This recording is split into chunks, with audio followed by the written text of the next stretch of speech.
Good morning, everybody, and welcome to the Marin Economic Briefing for the month of June. Although it feels like February out there, we're waiting for summer to kick in here any day now. My name is Mike Blakely, and I am the CEO of the Marin Economic Forum.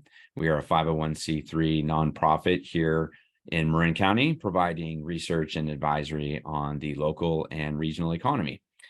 The economic briefings are designed to be a short take from us on what we see happening at the national, state, and local level.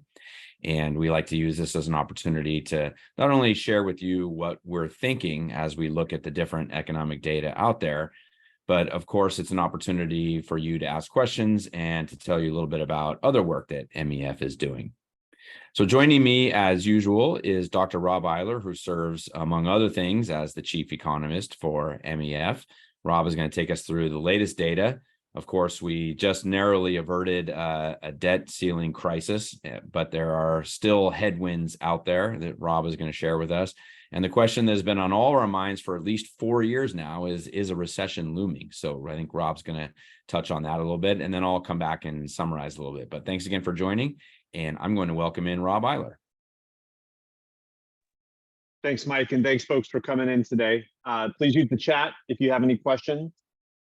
What I want to do is I want to get us started by looking at the U.S. labor market. So one of the reasons why we have not had a declared recession yet is because the labor market in the U.S. remains relatively strong. This is the evolution during the Great Recession. It took about 78 months to go from the same number of workers in the U.S. we had in November 2007 to getting back to that number, and that's what we call it, the Great Recession. And here's where we are as of May 2023, at least in the latest data. I'm sorry, in fact, it should have said May and not April. The evolution of that black line going up to 102.4, which is 2.4% greater than it was in January 2020 in terms of the total number of workers in the United States in seasonally adjusted terms. That evolution of that black line remaining straight and continuing to rise is why we have not had recession declared. So the brightest spot in the US economy right now remains the labor market, but of course, like everything else in economics, that comes with some opportunity costs. For example, more pressure on wages, more pressure on inflation as more people are being hired and thus gaining access to incomes and spending where maybe they were not before, or they get an increase in their wages, they move from one job to another and open up another job that somebody else takes.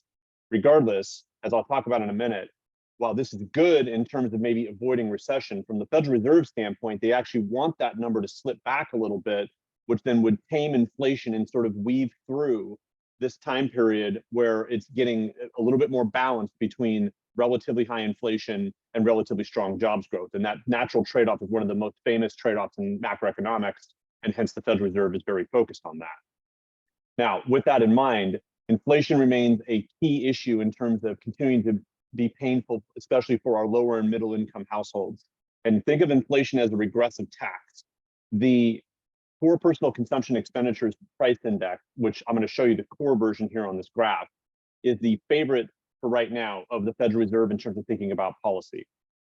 What core means is that in terms of the price of goods and services, we're going to pull food and energy prices out because they tend to be more volatile historically, even though one could say the longer that those prices remain relatively high, the more they penetrate supply chains and really start to affect all goods and services. But what the Federal Reserve is doing with higher interest rates is trying to push that solid blue line down through those red dotted lines. So these data are monthly from January 2007 forward, and that April 4.7% represents the shopping cart of stuff you buy at home every month, pulling food and energy prices out and thus making that shopping cart core purchases 4.7% higher in April 2023 than it was 1 year ago in April 2022. We want that blue solid line to move through those red dots. That's the current forecast of the Federal Reserve. And what we're watching is, first, what's the Fed's rhetoric around this? Do they intend to continue to raise rates? Do they continue to think about that trade-off with jobs? Or do they feel like that we may actually be living in a sort of higher inflation regime, if you will, where getting it back down to that blue dotted line, which has been the long-term historic inflation expectations target of the Federal Reserve with respect to monitoring inflation and adjusting interest rates to then adjust spending, both businesses and consumers, and in a sense, shape the economic outcomes for the American economy. We're getting a lot of mixed rhetoric about what's next. So for right now, the betting money is that the Federal Reserve will have the brakes on continued rate increases and with the belief that we are going to see some job losses or at least a downturn in that trend we saw in jobs growth before. And that will give the Fed confidence that their job is slowly being done, hence moving that blue solid line through those red dots in that shaded area. We're watching housing prices, and housing prices have already slipped from their peaks, but as we'll see in a minute, the current forecast has actually turned a little bit toward a little bit more positive outlook. And that's something we're watching in terms of housing being about between 40 and 45% of that shopping cart we buy at home, we spend on our housing. We're watching those local employment levels to see, okay, well, if the Federal Reserve thinks we're going to lose jobs as a result of higher rates and this sort of lingering high inflation levels, are we going to start seeing that locally? And in fact, in California and to a certain extent in the Bay Area, we have seen that before we're seeing it more generally across the United States. So we're going to watch and see where those slips take place, assuming they continue to do so, and in what industries. We're now talking about debt levels. So we just got through this debt craziness. I'm going to talk very briefly about it next, but one of the things about debt levels we're watching is not so much our federal debt level, but in fact our household debt level. Because when inflation lingers like this, as I said right off the top, or when we first looked at this slide, inflation is a regressive tax. So how do those lower to middle income households survive if their incomes are not keeping up with the cost of goods and services? And one immediate way that they do that is to increase the use of debt. And when debt goes up, that puts more pressure on households, just like it does in our federal government.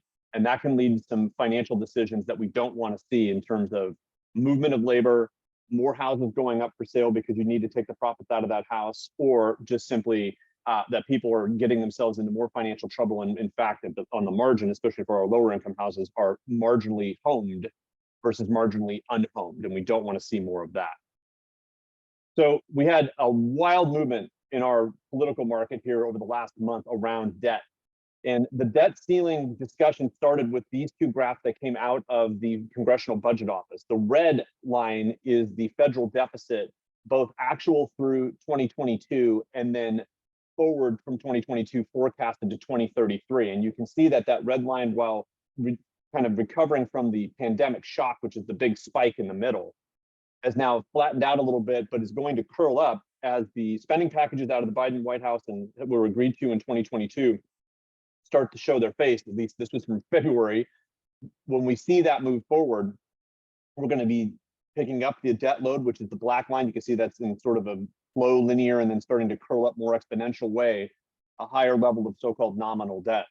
Well, one of the things the Republicans in the House saw as an opportunity to, in a sense, reshape the spending packages that were political wins for the Biden White House in 2022 was to basically negotiate a different outcome based on the debt ceiling, or in a sense, paying for the bills we'd already incurred.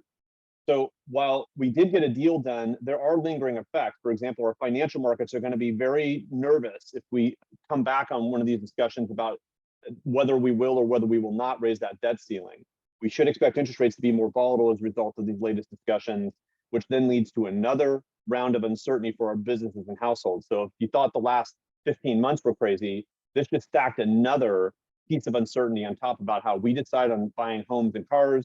Really, it's more focused on big durable purchases than anything else, and also how businesses make investments. And then what that might also do is link the political cycle to the economic cycle. For example, will investors think about, well, if there's going to be a change in the White House or there's going to be a change in Congress, what does that, in a sense, portend in terms of this debate resurfacing, and how strong will that actually lead to in terms of conclusions with respect to changing budgets, changing spending patterns, and changing the use of debt, which then can affect financial markets across the board. So we'll see how Wall Street, in fact, starts to react. They didn't really price much of the change in. Everybody kind of thought we would get a deal done, but it would be intriguing if we get to this place again in 2 years, how our financial markets react at that time, and then really are reacting or seeing what political change means in terms of that lingering debate. So, I'm sorry, one more thing is that the tip of that line right there is 118% of GDP. Now, that may or may not be that big of a deal, but that's one of the things that really triggered the discussion on the House side and the Republicans was, is that too high? And we could have done the whole day on that, but keep that number in mind. If we hear anything more about debt, we'll be talking about how high that number should be as a percentage of GDP or not. The forecast right now comes from the Federal Reserve in Philadelphia. Every quarter, the Philadelphia Federal Reserve interviews 40 forecasters, and I just kind of picked 3 data points out of the array that those forecasters provide from their own forecasting to the Philadelphia Federal Reserve. And these data are from May. So these are the latest forecasts out there that the Federal Reserve is using, that a lot of financial houses using, very similar to the blue chip forecast, except this one is publicly available and comes really from a set of forecasters that our policymakers tend to use.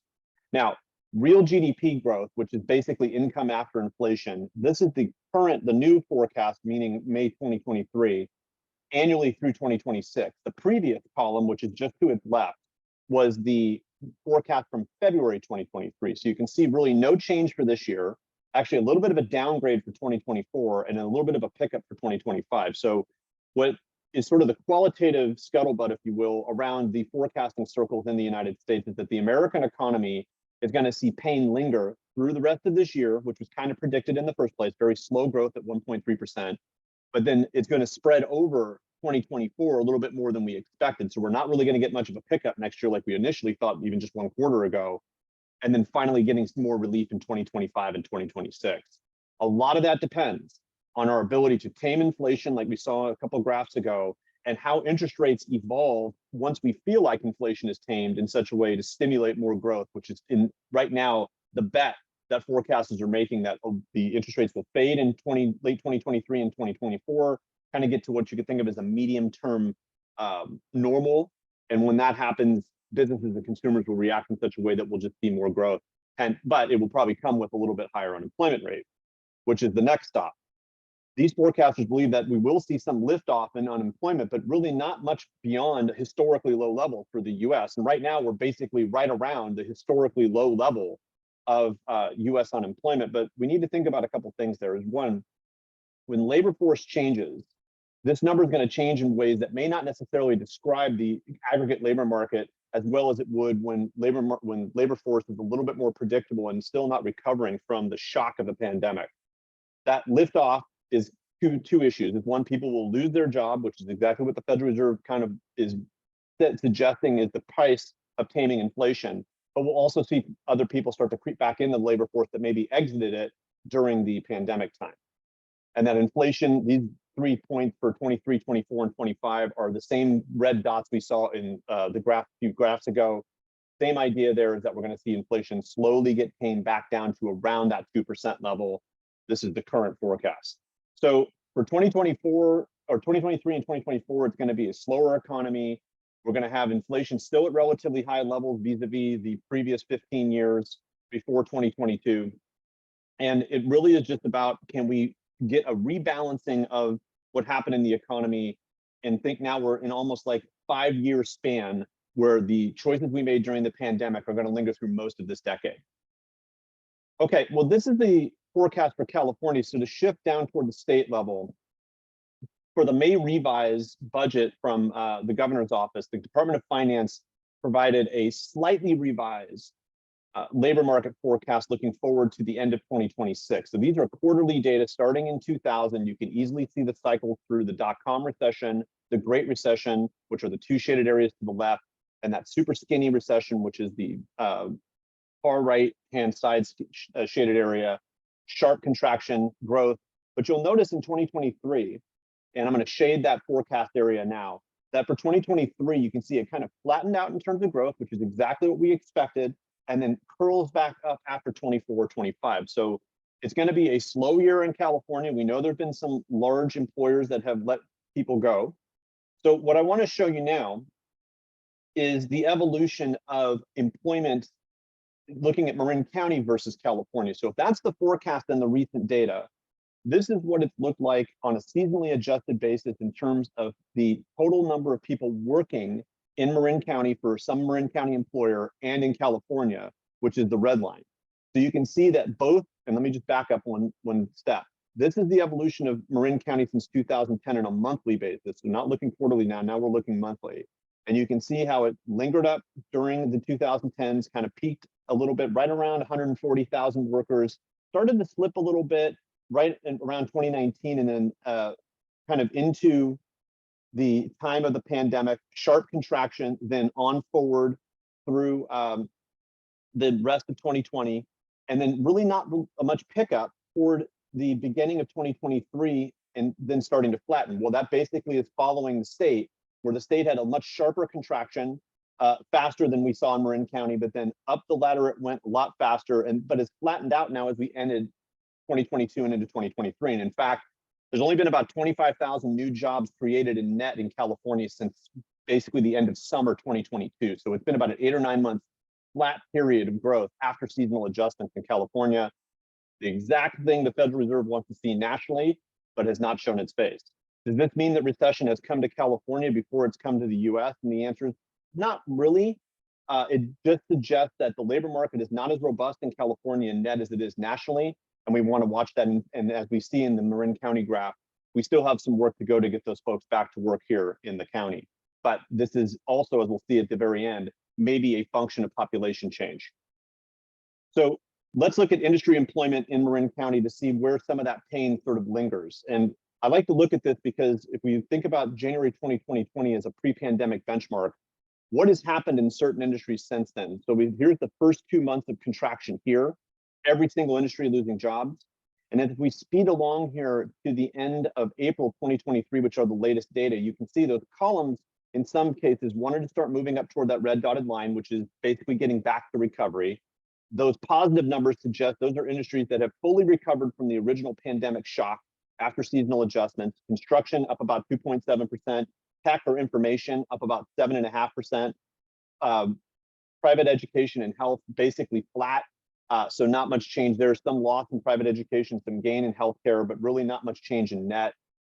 Pretty decent recovery in other industries, but not quite getting back to the pre-pandemic benchmark. And this is, in a sense, very similar to Sonoma County, to Solano County.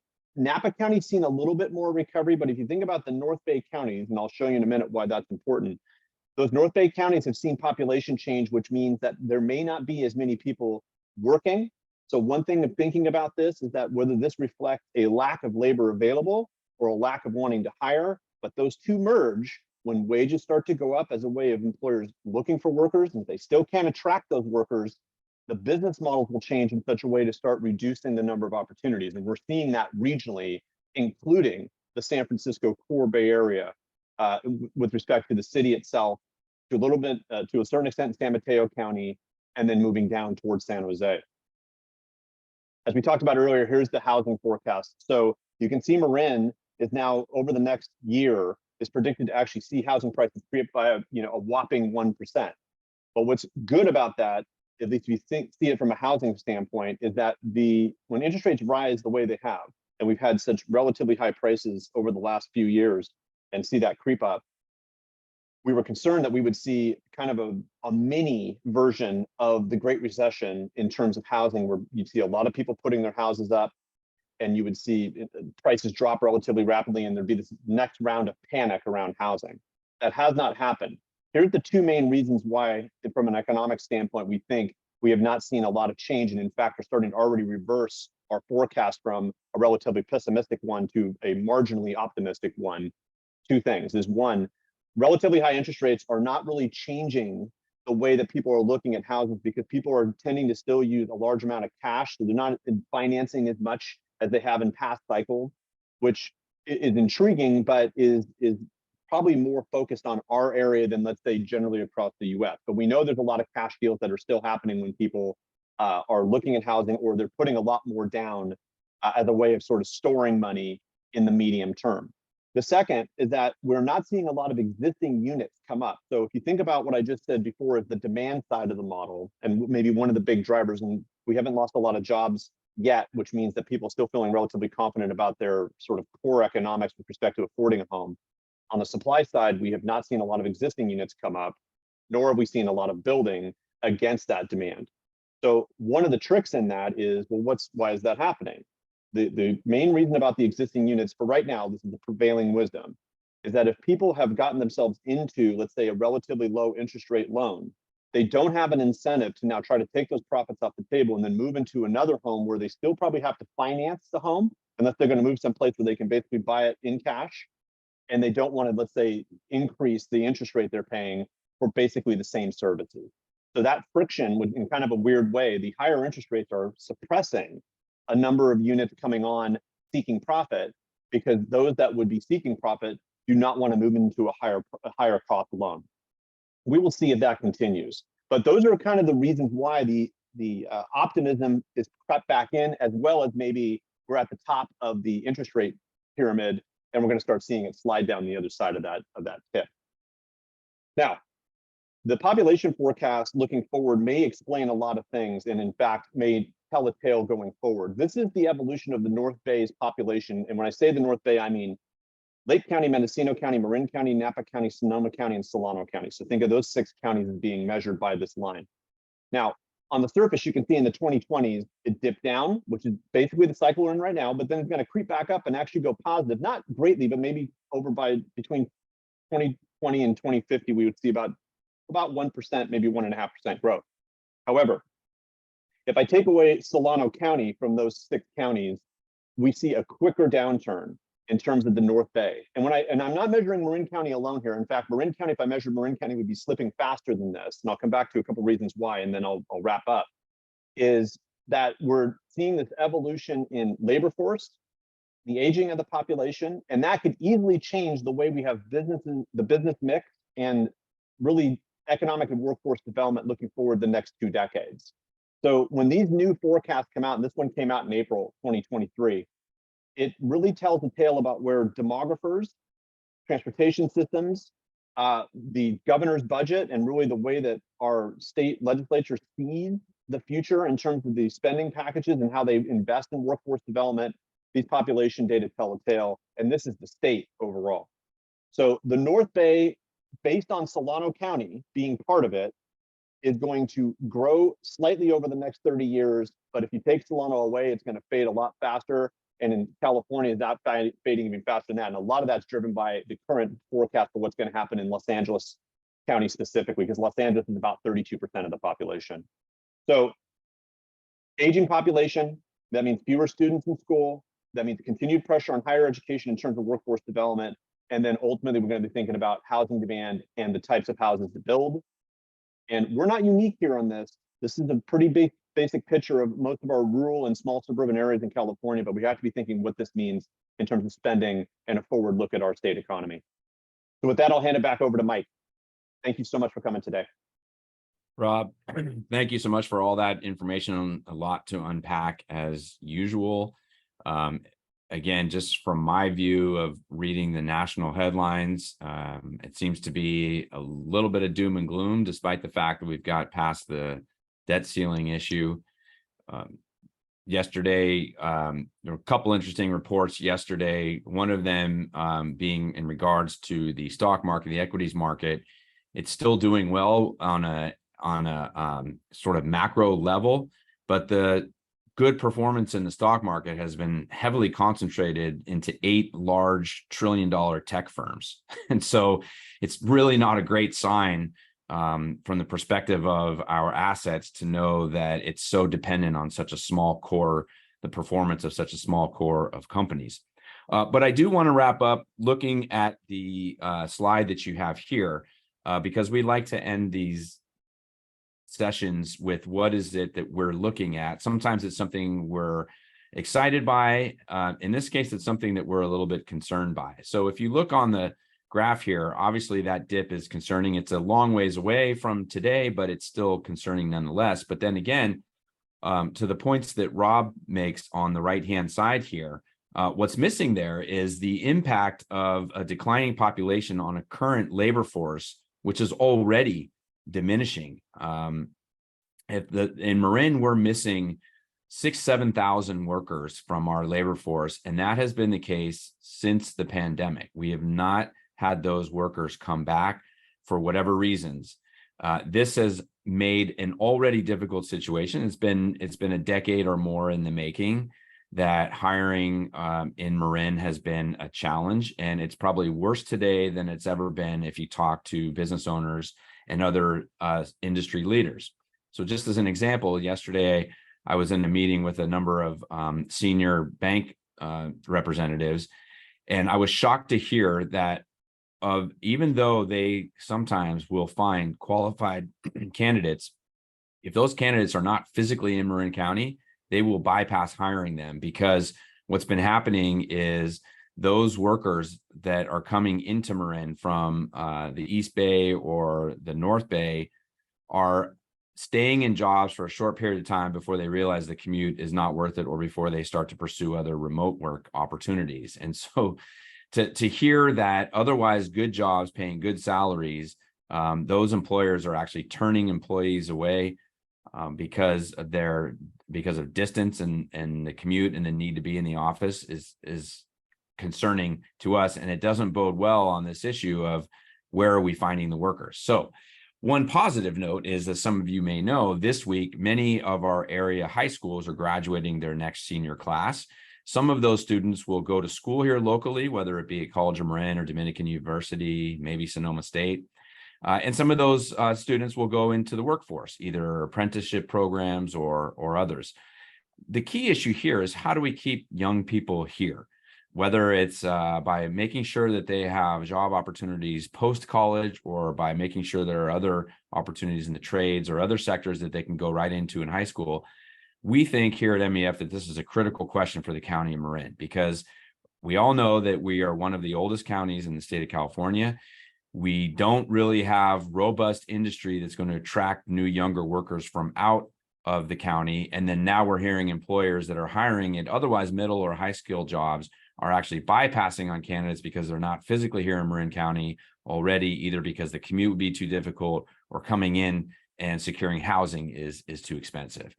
None of these things are short-term solutions. So we're going to be dealing with this labor crunch going forward. So let's do what we can to keep our young people here with good job opportunities. And let's also keep focus on creating new jobs in Marin County that are going to attract a younger workforce here. This is really where the focus needs to be from an economic development perspective. I think this is pretty well known, but it's hard to initiate a lot of action on this. So I want to thank everybody for joining us. I want to thank Rob Eiler for his time and his good update. We will be back with you next month. We are going into the summer. I do think the weather's going to turn and we're going to get back to those sunny days. So thanks again for everybody. And if you have any feedback on these briefings or any more content that you'd like to hear, please do reach out to us. Contact us through our website at marineconomicforum.org, and enjoy the rest of your day. Thank you.